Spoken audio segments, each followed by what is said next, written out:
Hi, I'm Claire.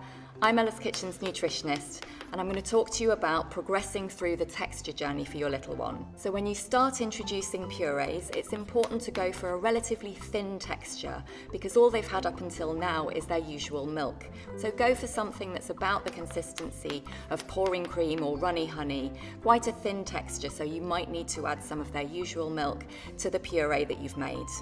Soft cooked vegetables or cooked fruit are great first foods, but we always recommend going for a range of different single veg tastes.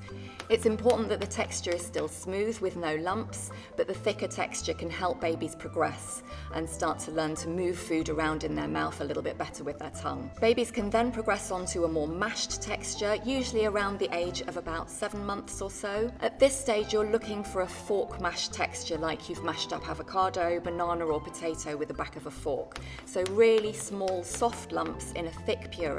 At this stage, your baby can squish lumps against the roof of their mouth with their tongue. So if you check yourself that you can do that either by squishing the lumps between your fingers, if they squish down easily, or if you squish them against the roof of your mouth with your tongue and they squish up easily, then it's probably the right texture for your little one. It's really important that you progress the texture along because it helps them learn to chew, learn to move food around in their mouth and learn to swallow. So their texture journey is really important for helping them develop.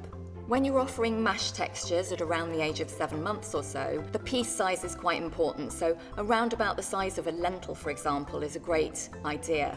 But if your baby's struggling with it being too lumpy, then just blitz it down a little bit further and then slowly make the lumps a little bit bigger for them. At this stage, it's important to avoid any textures that might be too challenging, so gristly meat or food with really tough skins like peppers, or large pieces like whole peas or sweet corn, as this can be a little bit too tricky for your little one.